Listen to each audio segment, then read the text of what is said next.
Witam w świecie izotopii. Pośród wielu zalet minimalizmu każdy na pewno doceni to, że pozwala on utrzymać czystość, ale też bardzo szybko posprzątać w mieszkaniu.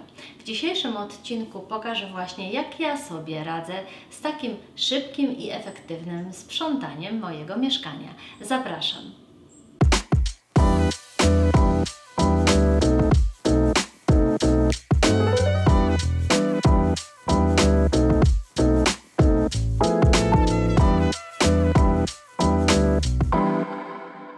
Ja sprzątam w domu sama i chociaż w Belgii jest świetnie rozwinięty system pomocy domowej, to ja z tych usług nie korzystam. Dlaczego?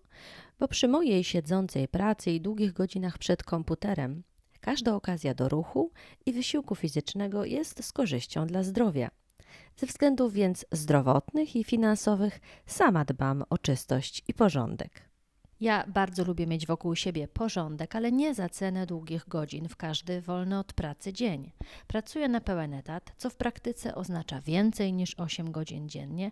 Prowadzę ten kanał, pracuję też jako trenerka rozwoju osobistego z indywidualnymi klientami.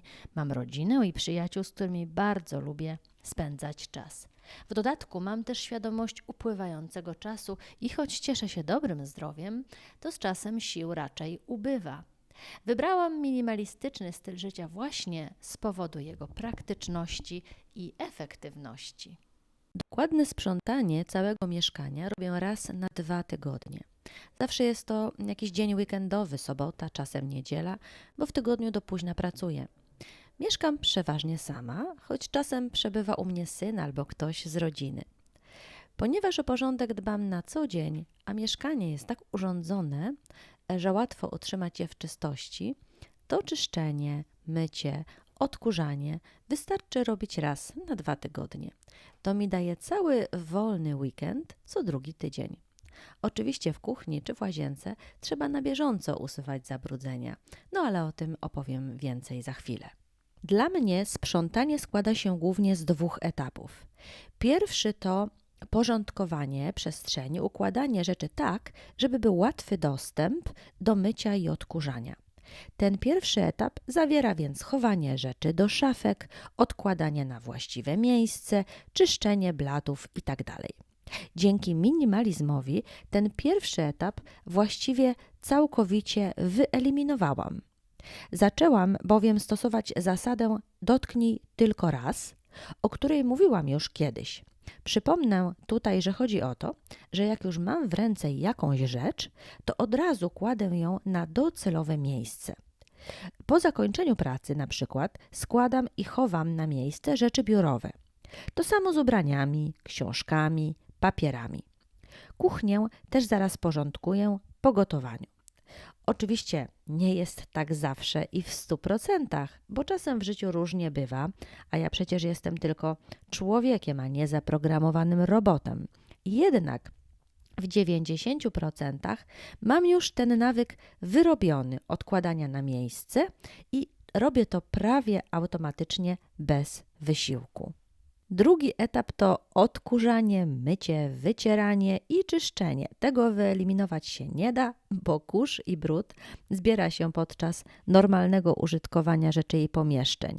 Chaos się wkrada, entropia i tu nie ma mocnych, robota czeka. Skoro nie można tego ominąć, no to trzeba uprościć. I tu znowu minimalizm przychodzi mi z pomocą.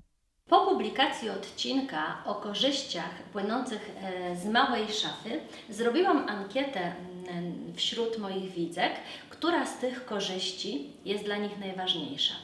I wiesz, co wygrało ten plebiscyt?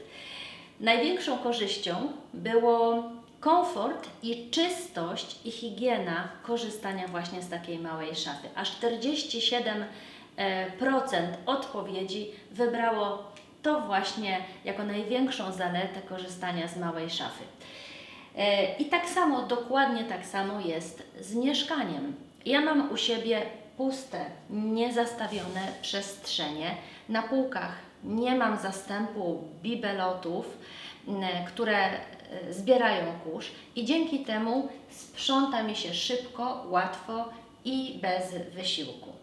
Wybieram też jasne kolory, zwłaszcza biały, bo na nim widać zabrudzenia, kiedy jeszcze są małe i wtedy łatwo je usunąć. Ogólnie tak to właśnie jest, że jak się jakąś plamę zostawi, to stare zabrudzenia kosztują więcej pracy i wysiłku, żeby potem je usunąć.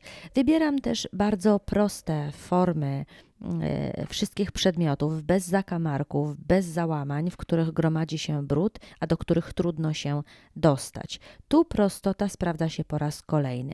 Szafki też mam nieprzeładowane, no bo wiadomo, że wtedy szybciej się je posprząta, jeśli zajdzie taka potrzeba. Mimo minimalizmu mam jednak w domu odkurzacz, taki zwykły. No i mam jeszcze jedno urządzenie, które bardzo, bardzo sobie cenię, a jest nim taki mop parowy, proszę bardzo, ze ścierką z mikrofibry i bardzo, bardzo sobie cenię to urządzenie, bo z łatwością myję nim podłogi bez użycia jakichkolwiek detergentów. Także to jest na pewno jeden z takich przedmiotów, który zawsze używam przy sprzątaniu i który bardzo sobie cenię i polecam. Także tutaj jednak stawiam wygodę nad minimalizmem. I jeśli chodzi o środki czystości, to tutaj taką minimalistką niestety nie jestem.